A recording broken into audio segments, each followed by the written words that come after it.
Welcome student, कैसे हैं आप सब। हमारा जो चैप्टर चल रही है एल्डिहाइड कीटोन तथा कार्बोक्सिलिक अम्ल, जिसके मैंने बहुत सारे वीडियो क्लियर कर रखी है, जो आपको डिस्क्रिप्शन बॉक्स में मिल जाएगा, साथ साथ प्ले लिस्ट में भी मिल जाएगा। ये टॉपिक है नीट कॉम्पिटिटिव एग्जाम के लिए भी यूज़फुल टॉपिक है।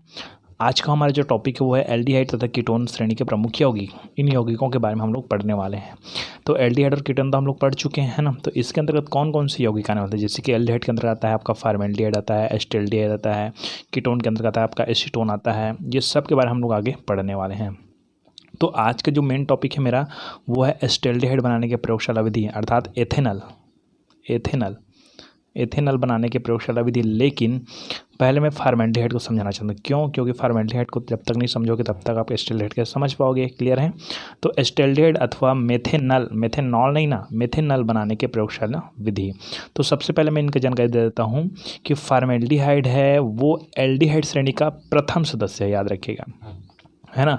और ये हरे पौधे के जो हरी पत्तियाँ हैं उसमें पाए जाते हैं, पौधे के हरी पत्तियों में पाया जाता है। क्लियर है? पौधे तो हरे ही होते हैं। हाँ, तो सीधा हम लोग चलते हैं प्रयोगशाला विधि के जो रिएक्शन है उसमें। प्रयोगशाला विधि बनाने की विधि में क्या होता है कि सर्वप्रथम हम लोग बात करते हैं, यहाँ पर हम लोग लेते हैं किसको, एल्कोहल को।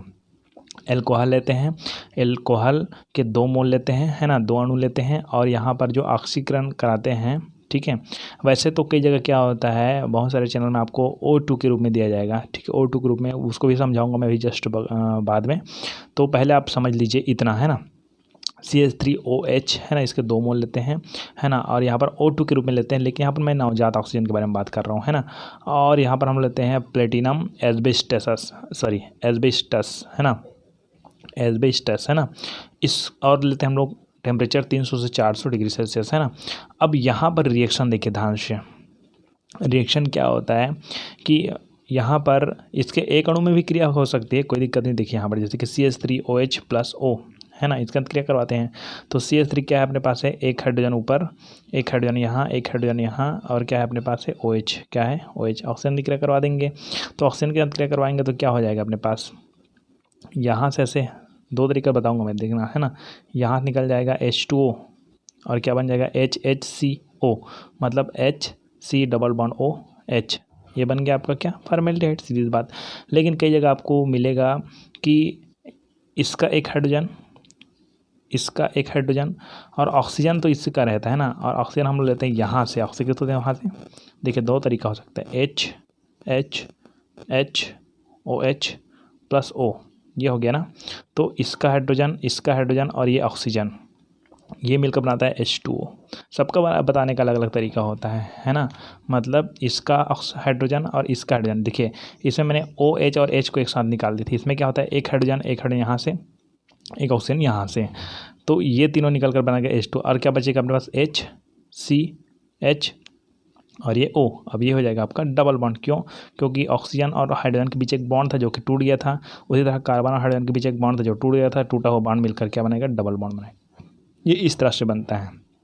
ठीक है, और ये जल बन गया, मतलब क्या हो गया है, CH3OH, इसके साथ क्या करवाएं तो क्या बना अपने पास, HCHO प्लस H2O, खत्म। इतने रिएक्शन भी क्लियर होता है। लेकिन यहाँ 2 अणु के बारे में बात करते हैं, क्योंकि कई जन यहाँ पर O2 लेते हैं ना। तो यहाँ पर देखिए 2CH3OH है अपने पास है, 2 अपने पास हमने लिया किसको, नवजात ऑक्सीजन को, एस्बेस्टस एस्बेस्टस के उपस्थिति क्रिया करवाएं तो यही रिएक्शन हुआ। यहाँ पर देखिए एक हाइड्रोजन, 2 हाइड्रोजन, 3 हाइड्रोजन, क्लियर है। उसके बाद कौन जुड़ा हुआ है, OH, क्या जुड़ा हुआ है, OH। ये नवजात ऑक्सीजन है अपने पास है, O2 ऑक्सीजन, क्लियर है।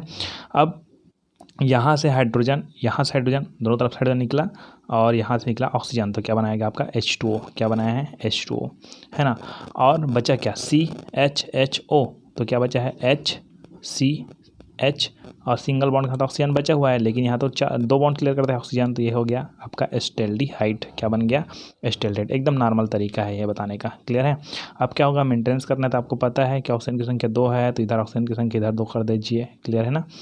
यहाँ पर देखिए, यहाँ पर एक ऑक्सीजन है, यहाँ पर दो ऑक्सीजन है, 3 ऑक्सीजन इधर हो गया, इधर 2 ऑक्सीजन है, 1 ऑक्सीजन यहाँ पर, ये 3 ऑक्सीजन इधर हो गया। हाइड्रोजन को देखें तो 1 2 3 4 हाइड्रोजन है, यहाँ पर देखिए 2 दूने 4 इधर, क्लियर है, और 1 2। अब देखिए थोड़ा समझिएगा ध्यान से ना, कि इस जगह हम लोग क्या करने वाले हैं। इस जगह हमने 2 अणु लिया था कितना अणु लिया था, 2 अणु। तो यहाँ पर हाइड्रोजन की संख्या गिनेंगे तो कैसे हो जाएगा, 1 2 3 4 और 4 4 कितना हो गया, 8। ठीक है, यहाँ पर 2 दूनी कितना हो गया, 4 हो गया, 4। अब यहाँ पर क्या होता है कि ये जो बनता है फॉर्मेल्डिहाइड, इसके भी कितने अणु बनेंगे, 2 अणु बनेंगे। 2 अणु बनेंगे तो क्या हो जाएगा अपने पास, ये हाइड्रोजन 2 है, 2 दूनी कितना हो गया, 4 और 4 4 कितना हो गया, 8। दोनों तरफ का मेंटेनेंस हो गया, लेकिन ये सब बताने की आवश्यकता नहीं पड़ती है, बस सीधा आप क्या करेंगे, रिएक्शन लिखेंगे। क्लियर है। तो ये हो गया 2CH3OH 2O, या O2 लिखते हैं कई जाने, लेकिन यहाँ 2A लिखेंगे, ज़्यादा बेटर रहेगा, है ना। ओके, और ये HCHO प्लस 2H2O, और इसकी संख्या भी कितनी हो गई, 2। ये फॉर्मेल्डिहाइड बनाने की क्या है, प्रयोगशाला विधि है। और किस किस तरीक़ों से बनाया जा सकता है फॉर्मेल्डिहाइड, देखिए ये एल्कोहल है, एल्कोहल का ऑक्सीकरण करा देते हैं किसकी उपस्थिति में, K2Cr2O7, है ना, ये ऑक्सीकारक है ना। ओके, ऑक्सीकारक सीधा यहाँ पर ऑक्सीकारक अम्लीय माध्यम है H2SO4। क्लियर है। अब इसके साथ क्या कराता है, सीधा वही सिचुएशन फिर आएगा कि ऑक्सीजन यहाँ पर आकर जुड़ेगा, यहाँ पर देखिए CH3OH है, ऑक्सीजन है, यहाँ पर आकर जुड़ेगा तो क्या बनाएगा, जल बनाएगा, ये बनाएगा जल, और क्या बना देगा आपका HCHO फॉर्मेल्डिहाइड। सेम रिएक्शन है, बस फ़र्क इतना है कि इसमें ये डाल दिया हम लोग। क्लियर है, इसमें 2 अणु लिए हैं ना, इसमें एक सिंगल अणु में निकल गया। क्लियर है। और देखते हैं थोड़ा सा तीसरे नंबर में, तो CH3OH एल्कोहल है, एल्कोहल को कापर है या Ag की उपस्थिति में हम लोग जब 300 से 400 डिग्री सेल्सियस में क्रिया करवाते हैं, तब क्या होता है कि इसमें से, यहाँ लिख देता हूँ मैं, CHHOH ऐसा है ना यहाँ पर एल्कोहल जी, यहाँ में से क्या हो जाता है अपने पास, हाइड्रोजन के 2 अणु बाहर हो जाते हैं, मतलब H2 के रूप में क्या हो जाते हैं, बाहर। अब बचता क्या है, CHHO, मतलब CHHO बना अपना फॉर्मेल्डिहाइड। ठीक है, इसी तरह से और बहुत सारे नियम हैं, जैसे कि ये कैल्शियम फार्मेट है, कैल्शियम फार्मेट में क्या सूत्र क्या होता है, देखिए कैल्शियम फार्मेट को थोड़ा समझिएगा, है ना। Ca, और ये अपने पास है HCOO। क्लियर है, या इसको ऐसे लिखेंगे जी, इसमें ज़्यादा बेटर समझ आएगा आपको, HCOO, ये हो गया HCOO, ये हो गया आपका Ca, क्योंकि कैल्शियम 2 बॉन्ड क्लियर करता है, 1 बॉन्ड 2 बॉन्ड। कैल्शियम फार्मेट को हम लोग क्या कर देते हैं, गर्म कर देते हैं, तो क्या निकलता है कि यहाँ से निकल जाता है आपका COO। क्लियर है, यहाँ से, और एक ऑक्सीजन यहाँ से, और ये कैल्शियम का करता है, और क्या बनाता है आपका कैल्शियम कार्बोनेट। तो बचा क्या, HCO, तो क्या बन गया आपका H। ठीक है, और क्या बचा C, और क्या बचा H, और क्या बचा O, ये बन गया आपका फॉर्मेल्डिहाइड। एकदम नॉर्मल है। चलिए हमारा मेन पॉइंट में चलते हैं, एस्टेल्डिहाइड बनाने की विधि में। चलिए, तो आगे का पॉइंट आता है एस्टेल्डिहाइड का बनना। एस्टेल्डिहाइड के बनने के प्रयोगशाला विधि के बारे में बताने से पहले मैं कुछ जानकारी आपको देना चाहता हूँ कि एस्टेल्डिहाइड है वो एल्डिहाइड श्रेणी का द्वितीय सदस्य, याद रखिएगा, द्वितीय सदस्य। पहला सदस्य कौन है, फॉर्मेल्डिहाइड, और ये कुछ फलों में पाए जाते हैं। और सर्वप्रथम इसको ना सीले नामक वैज्ञानिक ने 1774 में, है ना, ये जो एथिल अल्कोहल है उसके ऑक्सीकरण से बनाया था, है। ये नॉर्मल जानकारी है। अब हम लोग चलते हैं सीधा प्रयोगशाला विधि में। प्रयोगशाला विधि में कुछ रिएक्शन देखेंगे, उसके विधि देखेंगे, चित्र भी देखेंगे। क्लियर। तो सबसे पहले मैं बताता हूँ कि एस्टेल्डिहाइड कैसे बनता है। प्रयोगशाला में एस्टेल्डिहाइड को एथिल अल्कोहल CH3CH2OH, क्लियर है, CH3CH2OH, यही एथिल अल्कोहल है ना।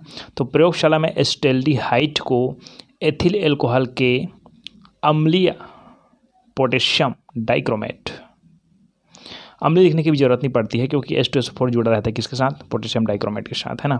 तो प्रयोगशाला में एस्टेल्डिहाइड को एथिल अल्कोहल के अम्लीय पोटेशियम डाइक्रोमेट अथवा अम्लीय सोडियम डाइक्रोमेट द्वारा ऑक्सीकरण से प्राप्त करते हैं। मतलब जो एथिल अल्कोहल है उस एथिल अल्कोहल के साथ क्या होना चाहिए, अम्लीय पोटेशियम डाइक्रोमेट, या होना चाहिए अम्लीय सोडियम डाइक्रोमेट, पोटेशियम या सोडियम डाइक्रोमेट, है ना, किसके साथ, एथिल अल्कोहल के साथ। इसका अगर हम लोग ऑक्सीकरण करवाते हैं तो क्या बनता है, एस्टेल्डिहाइड बनता है। इसे कंप्लीट का बोला गया है कि प्रयोगशाला में एस्टेल्डिहाइड को एथिल अल्कोहल के अम्लीय पोटेशियम डाइक्रोमेट अथवा अम्लीय सोडियम डाइक्रोमेट द्वारा ऑक्सीकरण से प्राप्त करते हैं। क्लियर हो गया। अब देखिए रिएक्शन में समझिएगा। तो सबसे पहले बात करते हैं हम लोग छोटी छोटी रिएक्शन से ना। एक्चुअली हम लोग क्या लेने वाले हैं उसको देखिए ध्यान से। हमको लेना है क्या, एथिल अल्कोहल। ओके, क्या लेना है, इधर CH3CH2OH।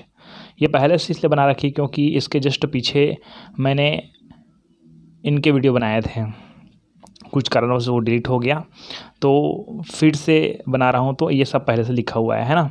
तो CH3CH2OH क्लियर है, ये अपने पास है एल्कोहल। और किसकी उपस्थिति चाहिए, K2Cr2O7 मैंने बताया था, पोटेशियम डाइक्रोमेट है ना। और उसके बाद क्या होना चाहिए, कोई भी अम्लीय होना चाहिए, तो H2SO4 क्लियर है। तो इसको अलग अलग स्टेप में देखेंगे। सबसे पहले इन दोनों का रिएक्शन करवाएंगे, उसके बाद लास्ट में इसका रिएक्शन करवाएंगे। क्लियर है, तो ये आपको कंप्लीट हो गया होगा। अब हम लोग चलते हैं समीकरण की ओर। तो सबसे पहले हम लोग रिएक्शन कराते हैं K2Cr2O7 का इनके साथ पहला स्टेप देखते हैं कि इसमें कैसे रिएक्शन होता है। तो K2Cr2O7 प्लस H2SO4, यहाँ पर 4 अभी नहीं डाला हूँ मैं, जब मैं रिएक्शन को संतुलित करूँगा तब 4 आ जाएगा यहाँ पर, है ना। लेकिन यहाँ पर पहले बार डाला हुआ है। तो K2Cr2O7 H2SO4 है, ये अपने पास है। इनका रिएक्शन करवाते हैं। तो देखिए पोटेशियम में प्लस आयन वाले हैं और SO4 है माइनस आयन वाले हैं, -2 आयन वाले हैं। -2 ऑक्सीकरण अवस्था है, पता है ना आपको। ये +1 प्रदर्शित करता है, ये -2 प्रदर्शित करता है। ओके, तो सर्वप्रथम प्लस है माइनस से क्या करेगा, तो ये बनाएगा पोटेशियम सल्फेट। क्या बनाएगा, पोटेशियम K2SO4। क्यों, क्योंकि इसका +1 होता है, इसका -2 होता है। तो ये +1 और +1 दो जाने की आवश्यकता पड़ेगी, इसलिए K2 लिखा हुआ है। क्लियर है, तो ये हो गया है ना। अब क्या बचा अपने पास है, क्रोमियम बचा। क्या बचा है, क्रोमियम भी अपने पास है, प्लस आयन वाले हैं, ये अपने पास माइनस आयन वाले हैं। तो ये बनाता है क्रोमियम सल्फेट, तो Cr2SO4 3। ये Cr2SO4 3 ये लिखा हुआ है, ये आप आड़ा तिरछा पद्धति में आप समझ सकते हैं 9वीं क्लास में, है ना। तो Cr का होता है इधर +3, ठीक है, ऑक्सीकरण जी +3, और SO4 का होता है -2। तो इसका जो ऑक्सीकरण होता है ये इसका परमाणु बनता है, इसका ऑक्सीकरण संख्या होता है वो इसका परमाणु बनता है। ये आड़ा तिरछा पद्धति आप लोग पता होगा, है ना। तो ये बनता है क्रोमियम सल्फेट। क्लियर हो गया, ये पोटेशियम सल्फेट बन गया, क्रोमियम सल्फेट। अब क्या बचा अपने पास है, ये हाइड्रोजन बचा। कौन बचा, हाइड्रोजन। और क्या बचा, ऑक्सीजन। तो हाइड्रोजन ऑक्सीजन बचेगा तो क्या बनाएगा आपका पानी, तो H2O बना दिया। क्या बना दिया, H2O। क्लियर हो गया। अब यहाँ पर थोड़ा से ये करते हैं हम लोग, दोनों तरफ का बैलेंस चेक करते हैं। तो पोटेशियम 2 है अपने पास, पोटेशियम 2 है, ओके क्लियर है। क्रोमियम 2 है, क्रोमियम 2 ये भी क्लियर है अपने पास। ऑक्सीजन 7 है, इधर ऑक्सीजन देखिए 4, क्लियर है 4। और सॉरी इसको मत गिनिए, अभी डायरेक्टली हम लोग इधर से गिनते हैं। तो यहाँ पर H2O था, तो H2O में से ये ऑक्सीजन है, तो यहाँ ऑक्सीजन 4 पहले से रख दिया गया है। ओके, तो यहाँ पर देखिए 7 है ऑक्सीजन, कितना अपने पास है 7। तो K2Cr2O7 और H2SO4, इसमें से H2SO4 में से SO4 का ऑक्सीजन नहीं गिनेंगे ना हम लोग, नॉर्मल ऑक्सीजन उसको गिने। तो 7 ऑक्सीजन इधर देखिए। इसके बाद हमारे पास कितना है, 4 ऑक्सीजन, क्योंकि 4 के यहाँ पर 4 ऑक्सीजन। अगर हम लोग यहाँ इसको डायरेक्टली 7 कर देते हैं तो हाइड्रोजन की संख्या बढ़ जाएगी, इसलिए अभी ऑक्सीजन की संख्या को छोड़ दीजिए, मैं हाइड्रोजन की संख्या गिनता हूँ पहले, है ना। तो यहाँ पर हाइड्रोजन की संख्या क्या है, 2 इधर 2 है। अब यहाँ पर 4 डाले हैं, बाद में डाले हैं ना, ठीक है। तो 4 दूनी कितना हो गया है, 8 हो गया है। और 8 होने के बाद इधर देखें तो हाइड्रोजन की संख्या 4 दूनी 8। क्लियर है, तो यहाँ पर पहले से 4 नहीं डल रहता है, मैं बाद में डालता हूँ, ठीक है। लेकिन यहाँ पर बताया था ना मैंने कि यहाँ पर एक वीडियो बना रखी थी इस चीज़ का। क्लियर है, तो 4 दूनी 8 हो गया यहाँ पर 4 दूनी 8 हो गया। लेकिन यहाँ पर ऑक्सीजन की संख्या कितना हो गई, 4 हो गई। इधर ऑक्सीजन की संख्या देखो तो 7 है। तो उसी कारण ना यहाँ पर हम लोग को 3 ऑक्सीजन निकालना पड़ेगा बाहर। क्यों, क्योंकि ऑक्सीजन की संख्या हम लोग बढ़ा नहीं सकते, क्योंकि हाइड्रोजन की संख्या तो मेंटेनेंस हो गई है। तो यहाँ पर ये आप लोग आंशिक समीकरण देखे होंगे 11वीं क्लास में, है ना। तो K2Cr2O7 और 4H2SO4 ये सब को मिलाकर देखिए तो SO4 3 है, इधर कितना है, SO4 1 है, 3 है, कितना हो गया 4। इसलिए क्या हो गया 4 यहाँ पर लिखा हुआ है, तो SO4 की संख्या 4 है। हाइड्रोजन संख्या तो मिला लिए हैं हम लोग, क्रोमियम को मिला लिए हैं, K2 को मिला लिए हैं, O7 का मिला लिए हैं। O7 का 7 है ना, लेकिन यहाँ पर 4 और 3 बाहर हो गया। क्लियर है, तो ये हो गया पहला रिएक्शन। ये सब आप लोग जानते होंगे यार 11वीं में, है ना। उसके बाद देखिए यहाँ पर एल्कोहल लेते हैं हम लोग, एल्कोहल CH3CH2OH एथिल एल्कोहल है अपने पास, ठीक है। और इसी एथिल एल्कोहल का क्या करते हैं बोला था मैंने, यहाँ पर देखो ऑक्सीकरण करते हैं। तो ऑक्सीकरण नवजात ऑक्सीजन से ऑक्सीकृत करवाते हैं। क्लियर है, तो ऑक्सीकृत कराते हैं। तो यहाँ पर देखिए ध्यान से हमारे पास है क्या, CH3CH2 यहाँ पर लिख देगा हमें, CH3 और CH2 है ना, तो 1 कार्बन और 2 हाइड्रोजन इधर, ठीक है। CH2 का 1 कार्बन और 2 हाइड्रोजन इधर, ठीक है ना। और OH को मैंने यहाँ पर लिख दिया है H ऐसा लिख दिया मैंने, ठीक है। काला पेन में चलते हैं, OH यहाँ पर लिख दिया मैंने, क्लियर है ना। और ऑक्सीडेशन करवा रहे हैं ऑक्सीजन के साथ, यहाँ पर देखिए ऑक्सीजन लिख देते हैं, ये ऑक्सीजन वाले को, ठीक है। तो ये होता क्या है कि ये ऑक्सीजन और ये हाइड्रोजन और ये हाइड्रोजन ये मिलकर बना देता है आपका पानी। क्या बना देता है? पानी। तो यहाँ पर बना दिया H2O, क्या बना दिया? H2O। अब क्या बचा देखिए, CH3 बचा, CH3 यहाँ पर लिख दिया, कार्बन बचा, कार्बन भी लिख दिया, एक हाइड्रोजन बचा ऊपर का, एक हाइड्रोजन यहाँ पर लिख दिया, और बचा ऑक्सीजन। ऑक्सीजन सिंगल बॉन्ड के साथ बचा था ना, सिंगल बॉन्ड के साथ बचा था, ठीक है। तो यहाँ देखिए कार्बन का एक बॉन्ड यहाँ फ्री हुआ था क्योंकि हाइड्रोजन यहाँ से निकल गया था, एक बॉन्ड यहाँ पर फ्री हुआ था।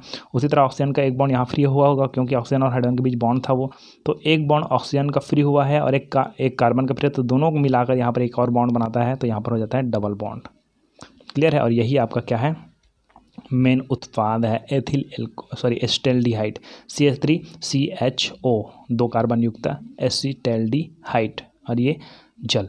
अब बात करते हैं हम लोग कि हमारे रिएक्शन में तो इसकी आवश्यकता ही नहीं है 3 ऑक्सीजन का, क्योंकि हमारे पास इस रिएक्शन में कोई ऑक्सीजन नहीं है ना, ठीक है। ये हमको बाहर कर दिया गया है ऑक्सीजन को, क्यों? मेंटेनेंस करने के लिए हमने बाहर करी है, तो इसको तो कटाना पड़ेगा। तो ये पूरा का पूरा सेंटेंस को 3 से मल्टीप्लाई करना पड़ेगा, क्लियर है। आंशिक समीकरण विधि जाइए यार, बहुत ज़्यादा समझ आएगा आपको, ठीक है। तो ये हम लोग जब इसको पूरा रिएक्शन को हम लोग जब 3 से मल्टीप्लाई करते हैं तो देखिए ध्यान से, है ना, क्या क्या होता है। तो सबसे पहले इसको जियो होते लिखते हैं, K2Cr2O7 यहाँ पर लिख दिए, क्लियर है। और क्या है 4H2SO4, इसको भी लिख दिए यहाँ पर जियो करते हो, ठीक है। मतलब इस तरफ जितना जितना उसको इस तरफ लिखेंगे और इस तरफ जितना जितना उसको इस तरफ लिखेंगे, लेकिन एक बात याद रखेंगे कि ये 3 हैं वो हम लोग क्या करते हैं, गुना करते जाएंगे, ऊपर वाले से नहीं करना है ना, ठीक है, नीचे से वाले। तो K2Cr2O7 यहाँ पर लिख दिया हमने, ठीक है, और 4H2SO4 यहाँ पर लिख दिए। अब बारी आती है इसकी, तो इसके साथ क्या करना है, 3 का गुना करना है, तो 3 CH2OH ये हो गया अपने पास, ये प्राप्त हो गया। अब इनके साथ देखिए ध्यान से, हमने अगर 3 का गुना इनके साथ किया तो ऑक्सीजन 0 था, अब 3 के साथ गुना किया तो 3 के साथ गुना का मतलब 3 हो गया, तो ये कट गया और ये वाला कट गया, 3 ऑक्सीजन यहाँ पर है ना, ये कट गया, क्लियर है। अब क्या बचा अपने पास है, देखिए आ गया। अब इस तरफ जो बचा उसको लिख दीजिए, तो K2SO4, ठीक है। उसके बाद Cr2SO3, क्लियर हो गया ये। और हमारे पास क्या है, यहाँ पर 4H2O है, 4H2O है, याद रखिएगा, 4 जल है ना, और इधर देखिए 3 से गुना है ना, याद रखिएगा। तो ये हाइड्रोजन आया, H2O आया ना, तो H2 यहाँ पर भी देखो, है ना, तो ये इस तरफ का पूरा एक साथ लिखना होता है, पता है ना आपको। तो यहाँ पर ये 3 से गुना करेंगे तो 3H2O आएगा, 3H2O आएगा, तो 3H2 और 4H2O कुल मिलाकर कितना हो गया, 7H2O, ठीक है। अब आगे लास्ट है ना, इसको लास्ट हम लिख सकते हैं, कोई दिक्कत नहीं, लेकिन पहले लिखेंगे तो कोई दिक्कत नहीं, वो भी चलेगा। तो ये K2SO4 को लिखें, उसके बाद इसको लिखें, उसके बाद चलो इसको लिखते हैं, तो 3 से गुना करेंगे तो 3CH3CHO, मतलब यहाँ पर 3 मोल प्राप्त होंगे, 3 अणु प्राप्त होंगे अपने को, किसको, एसिटाल्डिहाइड के, ठीक है। लास्ट हम फिर इसी को लिख दीजिए, 3 से गुना करेंगे तो 3 आएगा इधर, 3H2O और फिर ये हो गया 7H2O, क्लियर हो गया। इस तरह से इसका हो गया ये रासायनिक समीकरण, है ना। अब बात करते हैं यदि नॉर्मल तरीके से लिखना है तो आपको CH3CH2OH ये हो गया अपने पास है ना। इसका रिएक्शन करवा देते हैं हम लोग किसके साथ। अब क्या होता है कि कुछ नॉर्मल रिएक्शन लिखना है तो ये सब ना लिखकर आप लोग एकदम नॉर्मल ऐसे लिख सकते हो, CH3CH2OH हो गया, ये हो गया एथिल हो गया, इसके ऑक्सीकृत करवा देंगे ऑक्सीजन के साथ, किसको पता है, K2Cr2O7 H2SO4 की उपस्थिति में, और फटाक से आप यहाँ लिख देंगे CH3CHO, ये बन गया एसिटाल्डिहाइड, और H2O। इस तरह से आप लोग ऐसे नॉर्मल तरीके से लिख सकते हैं, क्लियर है। चलिए, तो अब हम लोग चलते हैं उसके विधि में। विधि बहुत इंपॉर्टेंट है ना, और यहाँ पर छोटे छोटे अक्षरों में लिखा गया है क्योंकि आप जानते हो कि जगह का किल्लत बहुत होता है ना। चलिए, तो सीधा हम लोग पॉइंट पे चलते हैं, एकदम मैं फटाफट बता देता हूँ, 5 मिनट लगेगा, है ना। तो सबसे पहले बात करते हैं ये क्या है, हमने क्या क्या लिया था वो ऊपर आपको याद होगा, K2Cr2O7 लिया था H2SO4 के साथ, और एथिल अल्कोहल लिया था, ये सब आपको पता है, क्लियर है ना। तो ये सब चित्र के बारे में जानकारी देने की ज़रूरत नहीं है आपको। ये अपने पास फ्लास्क है, ये बर्नर है, ये अपने पास संघनित्र है, ये थिसिल फनल है, ठीक है, और ये अपने पास एक हिम फ्लास्क है, यहाँ पर हिम लगा हुआ है, हिम क्यों डाला गया आगे बताऊँगा, ठीक है ना।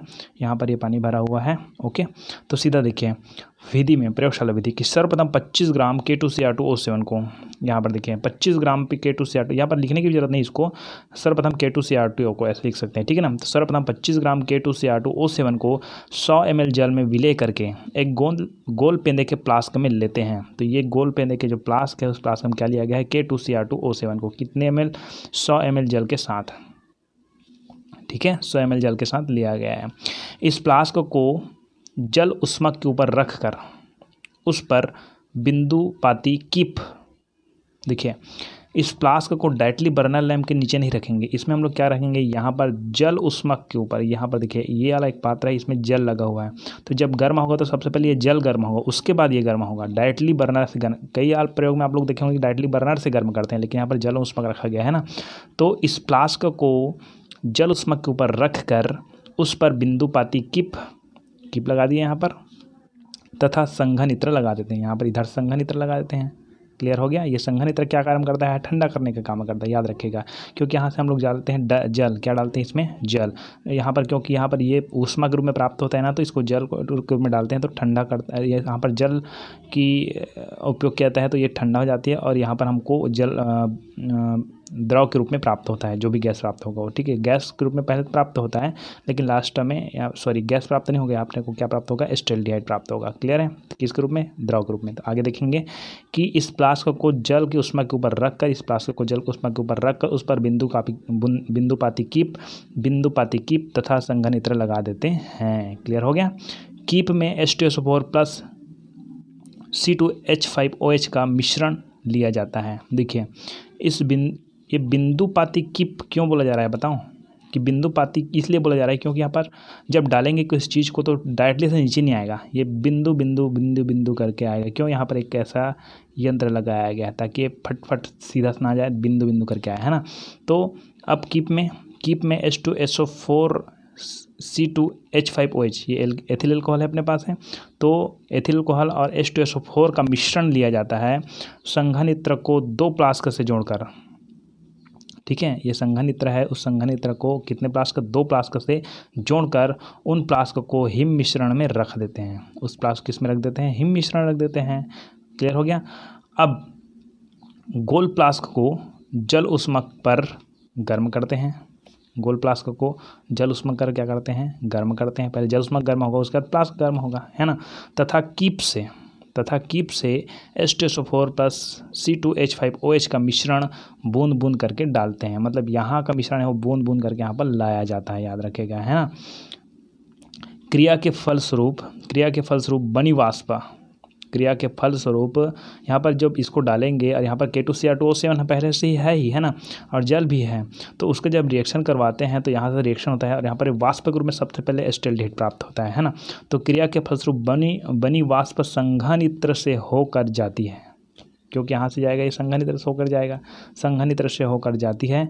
इस संघनित्र में 30 से 35 डिग्री सेल्सियस गर्म जल प्रवाहित करते हैं।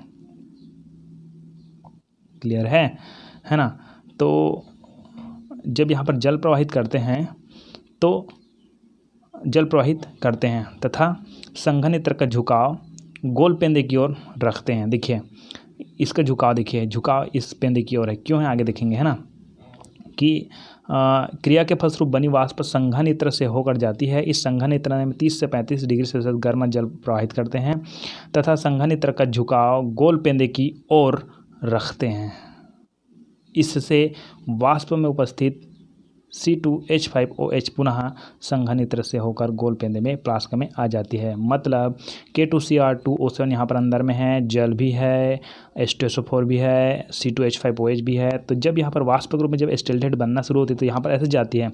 तो यहाँ पर हम लोग जब जल डालते हैं ना, क्या डालते हैं, जल, क्योंकि यहाँ का जो गर्मी है उससे कम गर्मी वाले जो जल हैं, ठीक है, जब डालते हैं तो यहाँ पर संघनित्र है, उसका जो झुकाव है इसको इसलिए करते हैं क्योंकि यहाँ से जा रही गैस में क्या होता है, C2H5OH होता है।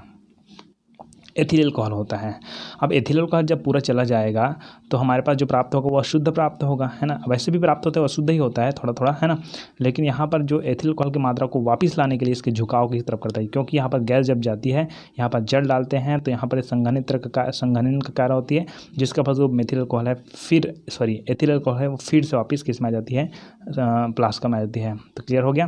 क्रिया के फलस्वरूप बनी वाष्प संघनित्र से होकर जाती है, यहाँ से होकर जाती है। क्लियर हो गया। इस संघनित्र में 30 से 35 डिग्री सेल्सियस जल प्रवाहित करते हैं तथा संघनित्र का झुकाव गोल पेंदे की ओर रखते हैं। इससे वाष्प में उपस्थित जो C2H5OH पुनः संघनित्र से होकर गोल पेंदे के प्लास्का में आ जाती है, फिर ऐसे वापस आ जाती है। बाकी जो गैस बनता है वो आगे बढ़ता है, ठीक है। तथा एस्टेल्डिहाइड की वाष्प ठंडे कोनिकल फ्लास्क में संघनित होकर ईथरी विलयन बनाते हैं। मतलब एक चीज़ और बताता हूँ, इस जगह देखिए इसमें क्या डाल देते हैं हम लोग, ईथरी विलयन डालते हैं। यहाँ पर एक चीज़ आप लिख सकते हो, देखिए ध्यान से, पीछे आते हैं थोड़ा से, कि कीप में H2SO4 का मिश्रण मिलाया जाता है, ये तो क्लियर हो गया। संघनित्र को 2 प्लास्क से जोड़कर, देखिए 1 2 2 प्लास्क से जोड़कर उन प्लास्क को हिम मिश्रण में रख देते हैं तथा उसमें क्या डाल देते हैं, ईथर डालते हैं। क्या डाल देते हैं, ईथर डाल देते हैं, ऐसे लिख सकते हो। क्लियर यहाँ पर, ओके। तो ये क्लियर हो गया आपको। यहाँ देखते हैं, कहाँ देखते हैं, एस्टेल्डिहाइड वाष्प ठंडे कोनिकल फ्लास्क से संघनित होकर ईथरी विलयन बनाते हैं। क्यों ईथरी विलयन बनाते हैं, क्योंकि इसमें ईथर है पहले से, एस्टेल्डिहाइड और ईथरी विलयन, एस्टेल्डिहाइड का ईथरी विलयन बोलेंगे इसको, है ना। हाँ, ओके। इस ईथरी विलयन को शुष्क अमोनिया के साथ संतृप्त करने से, चलो ईथरी विलयन जो प्राप्त हुआ है, ईथरी विलयन प्राप्त हुआ मतलब एस्टेल्डिहाइड है और उस एस्टेल्डिहाइड के साथ, है ना, ईथर भी है, तो उसी को बोला जा रहा है कि इस ईथरी विलयन को शुष्क अमोनिया के साथ संतृप्त करने से, चलिए अमोनिया के संतृप्त करते हैं। तो हमारे पास क्या प्राप्त हुआ था, CH3CHO, दिख रहा है आपको, CH3CHO, ये हमको शुद्ध प्राप्त नहीं, क्योंकि इसमें क्या है, ईथर है, ठीक है। तो यही बोला जाएगा कि इस ईथरी विलयन को शुष्क अमोनिया, तो हमने यहाँ पर ले लिया अमोनिया NH3, ठीक है। इस ईथरी विलयन को शुष्क अमोनिया के साथ संतृप्त करने से एस्टेल्डिहाइड अमोनिया के क्रिस्टल पृथक हो जाते हैं। चलो CH3, तो मैं यहाँ ऊपर लिख देता हूँ, देखो, है ना, CH3, क्लियर हो गया। CHO है ना, C, एक हाइड्रोजन यहाँ और एक ऑक्सीजन डबल बॉन्ड के साथ यहाँ, क्लियर है। यहाँ पर इसको कुछ नहीं है, क्लियर, इतना जो बोल रहा हूँ उसको सुनिए। C single bond H double bond O, ये हो गया, ठीक है। और मैंने लिया था क्या, NH3 अमोनिया, मतलब कितने hydrogen, 3 hydrogen, 1 hydrogen 2 hydrogen 3 hydrogen, और ये इसको अलग अलग लिख देता हूँ क्योंकि आपको रिएक्शन समझ आ जाएगा। मतलब क्या है, N, एक बॉन्ड हाइड्रोजन ऊपर में है, एक बॉन्ड हाइड्रोजन इधर, एक बॉन्ड हाइड्रोजन इधर, क्लियर है। तो यहाँ बोला गया कि इस ईथरी विलयन को शुष्क अमोनिया के साथ संतृप्त करने से एस्टेल्डिहाइड अमोनिया के क्रिस्टल पृथक हो जाते हैं। अब देखिए ध्यान से कि ये आंशिक रूप से माइनस आयन है, ऑक्सीजन आपको पता है, ये कार्बन है, आंशिक रूप से क्या होता है, प्लस आयन वाला होते हैं, पता है ना आपको पहले से। अब बात करते हैं कि इसमें से जब हाइड्रोजन यहाँ अटैक करता है तो कहाँ करेगा अटैक, 0। एक्चुअली तो सर्वप्रथम आप क्या बोल सकते हो कि यहाँ पर ये नाइट्रोजन है, उसके पास क्या पाते हैं, इलेक्ट्रॉन पाए जाते हैं। तो ये जो नाइट्रोजन है वो इलेक्ट्रॉन आपको किसको देगा, कार्बन को देगा, तो कार्बन का बॉन्ड टूटेगा। लेकिन यहाँ पर प्लस आयन है ना, कौन सा आयन है, प्लस आयन है। अब हम लोग बात करते हैं थोड़ा से, ये NHH 3 हाइड्रोजन है अपने पास, तो जब ये एक हाइड्रोजन यहाँ जाता है तो ये बनता है OH, क्या बनता है, OH, और यहाँ का बॉन्ड टूटता है क्योंकि OH सिंगल बॉन्ड क्लियर करता है ना, यहाँ पर डबल बॉन्ड था ना। तो जब बॉन्ड टूटता है ना, तो बॉन्ड टूटता है तो अपने को कार्बन को तो 4 बॉन्ड की आवश्यकता पड़ती है। तो यहाँ पर जो NH4 में से जो नाइट्रोजन है वो डायरेक्टली किससे जुड़ता है, कार्बन से जुड़ता है। किससे जुड़ता है, कार्बन से, है ना, कार्बन से जुड़ता है। तो ये कैसे, किस तरह से रिएक्शन होता है, देखिए ध्यान से। CH3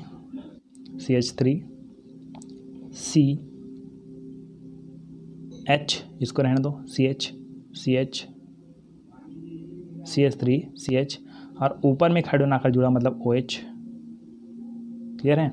और इधर से आकर कौन जुड़ा है अपने पास, N, और N के साथ देखिए 3 हाइड्रोजन में से एक हाइड्रोजन यहाँ चला गया तो बचा कितना हाइड्रोजन, 2 हाइड्रोजन बचा, और N, तो NH2, तो ये बन गया NH2, क्लियर हो गया। इसको बार बार रिपीट करके देखिएगा, ज़्यादा बेटर समझ आएगा आपको, है ना।